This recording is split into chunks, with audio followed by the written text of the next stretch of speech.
Assalamualaikum warahmatullahi wabarakatuh. Perkenalkan, nama saya Elistri Anggraini dengan NIM 13191018. Perkenalkan, nama saya Christopher Vicky Bara dengan NIM 13191008. Yani Epitaning Rumo Dekaya, biasa dipanggil Rindi, NIM 13191054. Perkenalkan, nama saya Pika Paramita, NIM 13191024. Perkenalkan, nama saya Dewi Sitoresmi dengan NIM 13191010. Kami akan menjelaskan tentang pencemaran air, tepatnya kasus pencemaran logam berat di Sungai Mahakam oleh limbah cair industri sarung di Samarinda, Kalimantan Timur.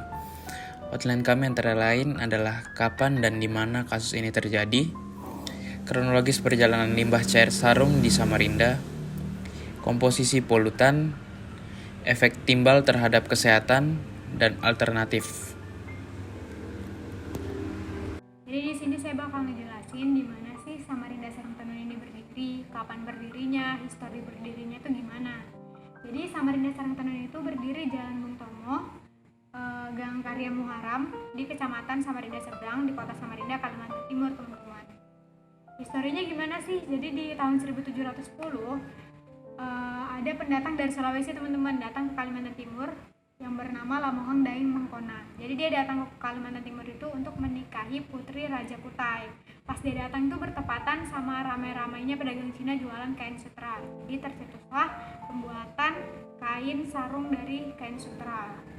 Kemudian dari awal berdirinya itu menggunakan pewarna alami, jadi nggak berdampak apa-apa limbahnya buat sungai di Kalimantan Timur, yaitu Sungai Mahakam.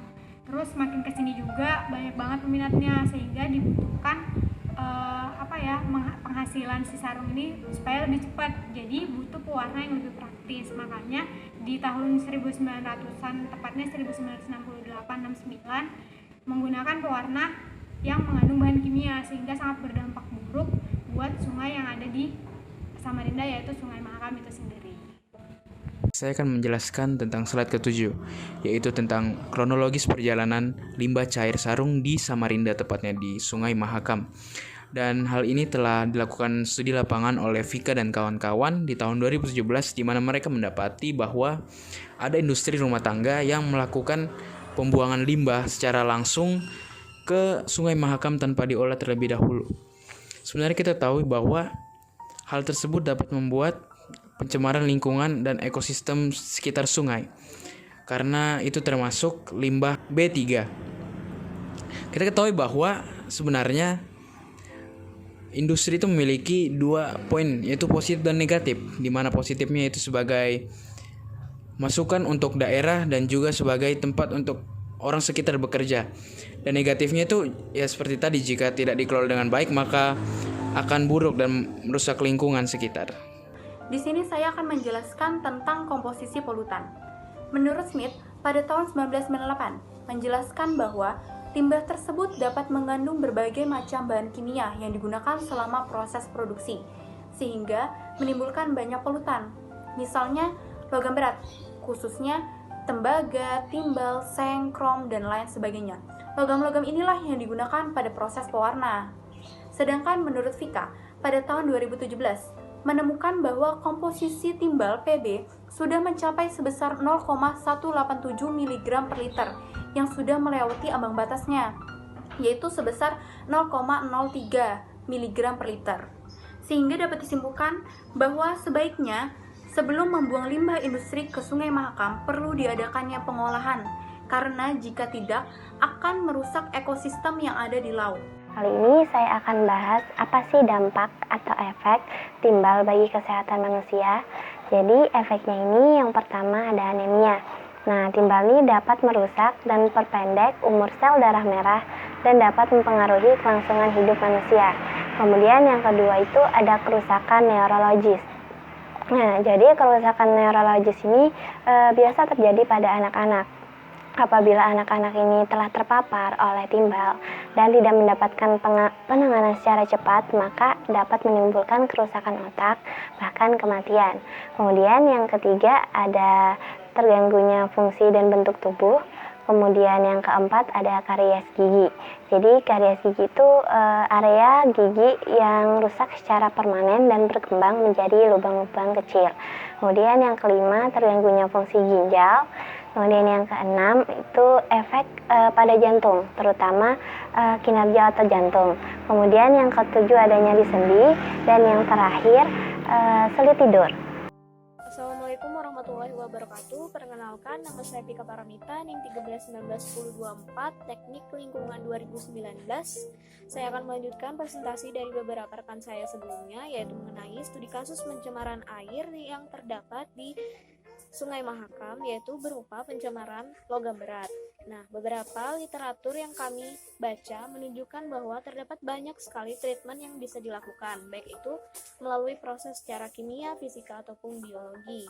Adapun beberapa varian metode yang dapat diterapkan yaitu terdapat elektrokoagulasi, bioremediasi, fitoremediasi, ataupun penggunaan karbon aktif. Nah, salah satu metode alternatif yang dapat dilakukan pada kondisi ini ialah dengan menggunakan metode bioremediasi.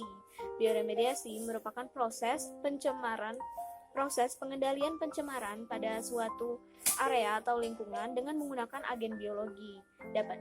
Agen biologi itu dapat berupa jamur, mikroorganisme, bakteri, dan lain-lain.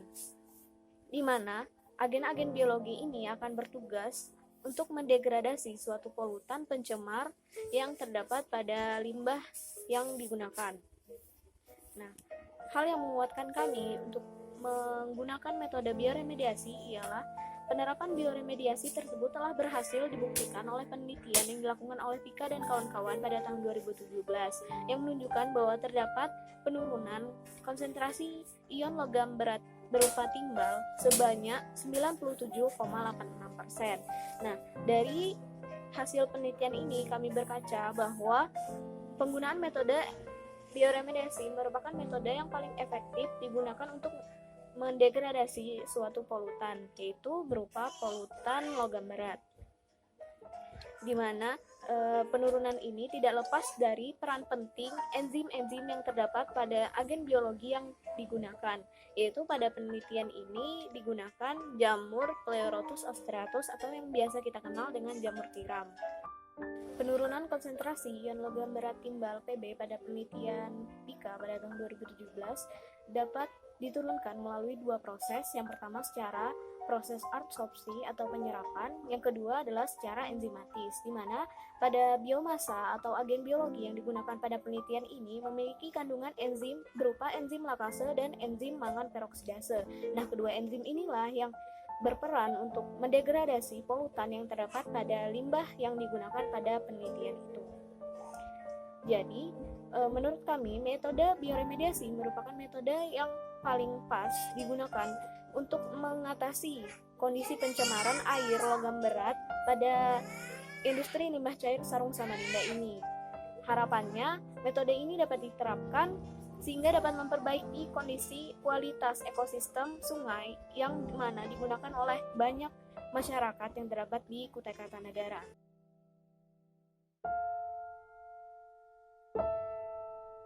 Sekian video dari kami ucapkan terima kasih kepada teman-teman dan dosen yang telah menyempatkan waktunya untuk melihat video presentasi dari kami. Kami ucapkan mohon maaf apabila ada salah kata saat kami melakukan presentasi. Sekian dan terima kasih. Save water, it saves our life.